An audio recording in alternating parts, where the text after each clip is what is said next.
Greetings, and welcome to my channel. I'm the Anunnaki Theorist.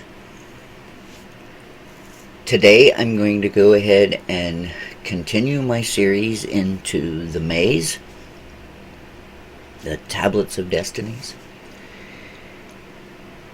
In my last video, I talked about the kingship, and so we'll go into what would be the next most important maze after the kingship, and that would be the priesthood and religion and the cults. Now, first of all, we have to understand that in the ancient times, they were the ultimate theocracy. There was no separation of church and state. Government in Sumer was a form of theocracy, meaning government and religion were intertwined. Kings were believed to be descended from heaven. Kings and priests claimed that deities or gods gave them divine guidance to rule their lands. Now that's mainstream academia.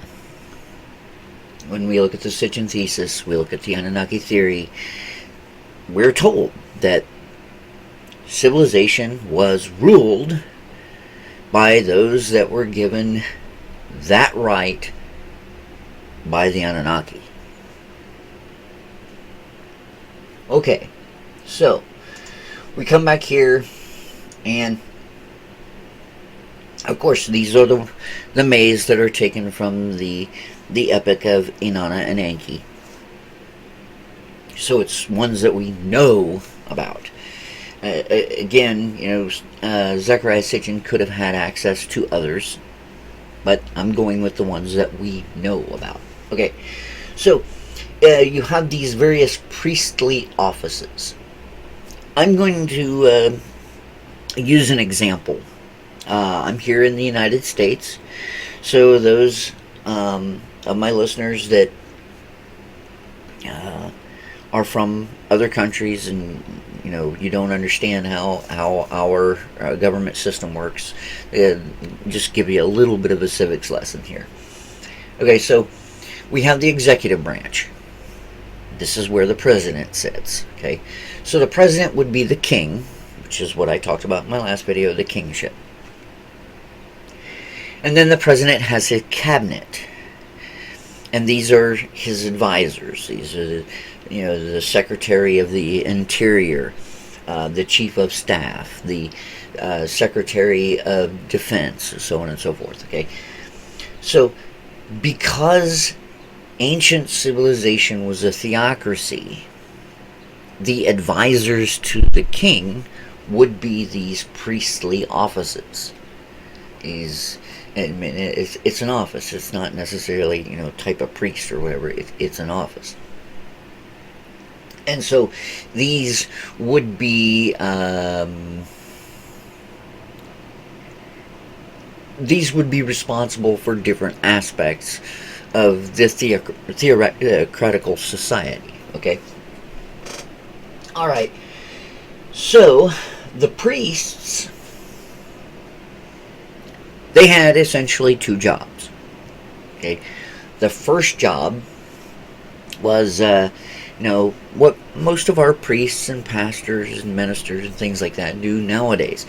They lead praise sessions and worship sessions and things like this. But then they also are into prayer sessions. Now, prayer nowadays is completely different than what prayer was back in the ancient times. We don't know if there's a God. Okay? We don't know. It's not a fact. Because if it was a fact, then that would be the true religion, and that's what everybody would believe in, because that would be the fact. We don't have that fact. The thing is, though, is in the ancient times, because the gods, I have to put the air quotes, the gods walked among the people physically. They knew the gods were there. And they could literally ask a physical god for something, a request. Okay, so the priests, if a god was in residence, then, and when I say residence, when we get into the idea of the religious precincts, because when we get into the Lost Book of Enki, this is back when, and I showed this in my last video, where they're talking about creating the first cities. And they talk about the sacred precincts where the abodes for the Anunnaki would be. These are the houses of the gods. So, the priests, they would be essentially just the servants if the god was there in residence, because the god could take supplication personally. So any requests that a person would have, they'd actually be able to go up to the god and ask them. But if the god wasn't in residence, you could still make a supplication. You could still go to the priest, and the priest would go into the Holy of Holies. And they would be able to activate the religious or sacred icon, which was a communications device. Now we know this. When we read the Bible, and you talk, you learn about the one of the most sacred of religious icons, the Ark of the Covenant. And when you look at the Ark of the Covenant, hey, Moses, he was given the instructions of how to create this thing. Okay, so it's a box made of acacia wood. It's covered in gold. But this is one of the things that's the most important right here. These two cherub, their wings swept forward, and this space in between their wings was known as the mercy seat. And it was from the mercy seat is where the voice of God could be heard. This was a communications device. This wasn't the only one. There was probably a communications device for each god. Okay? Misunderstood technology. So if the god wasn't in residence, then the priest could take the supplications to the religious icon and ask the god this question. We need rain. It's not raining here, our crops aren't growing, we need rain. So what would happen if the god was feeling benevolent enough, they would activate whatever technological device they had, manipulate the weather, and create rain. Now, we have a very famous quote by Arthur C. Clarke. Any sufficiently advanced technology is indistinguishable from magic. So we need rain. And the god creates rain. And they seen this as god powers or magic. But more than likely it was some form of advanced technology that would allow them to do this. Now, the second job of the priesthood, when the god wasn't in residence and you didn't have any supplicants coming to the door asking for questions, and they weren't doing prayer sessions or so on and so forth, Then it was the priest's job to maintain the houses of the gods. They were essentially groundskeepers or caretakers. Now, when it comes to the creation of these houses of God, I'm going to throw something out there to you and let you think about this.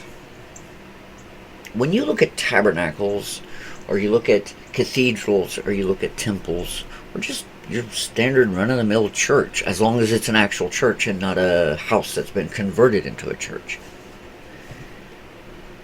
Have you ever looked at the doors? Sometimes they actually have two doors. They have these huge doors, and then they have these small doors where normal people walk in and out. Why create these huge doors? Why create this huge arch? And then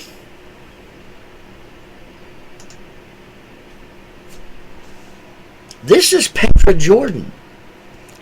This is known as the treasure house. Now, this is one of the, this is a beautiful work of architecture. This is stonework. This thing was carved into the frickin' side of a mountain. But the nice thing about this is we have the scale.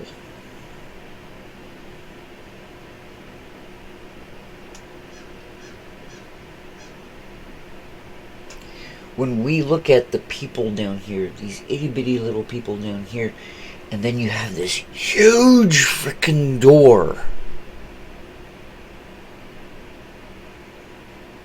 These things were built for giants.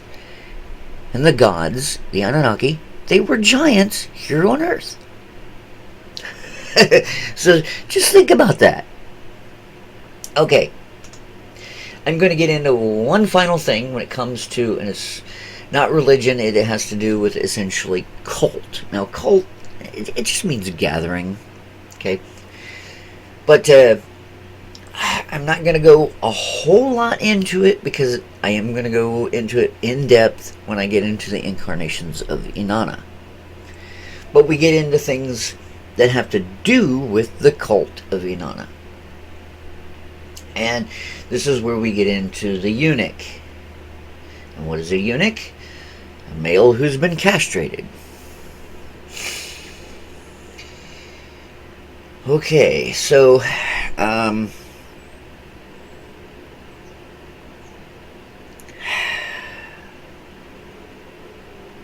again, I'm not going to go too much into it, but there's an individual out there, his name is Jonathan Cohn. He's a Christian. Now, the interesting thing is he has the stereotypical look of a Semitic, a Jew, or, at the very least, someone that comes from, Israel, Jordan, that area, okay? But he's a Christian, and he wrote a book called Return of the Gods. He's talking about the Sumerian gods, but he sees them as evil individuals. All of them are evil individuals. But he talks about the enchantress, and the enchantress is Inanna. And it is Inanna that is responsible for what's going on today. This.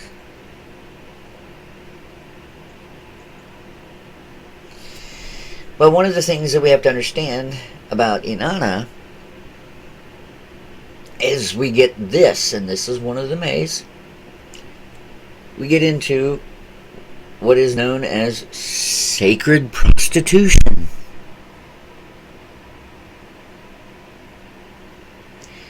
Now, this could be any, cult, one of the cult centers, one of the gods or anything like that. But for this one, we know for a fact that the whole idea of sacred prostitution is coming from Inanna, because that is Inanna. But I will go more into that when I go into the incarnations of Inanna.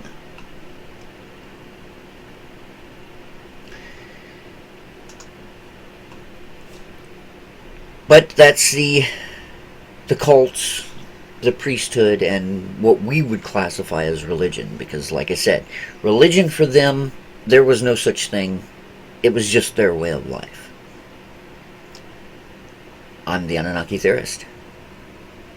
Enjoy.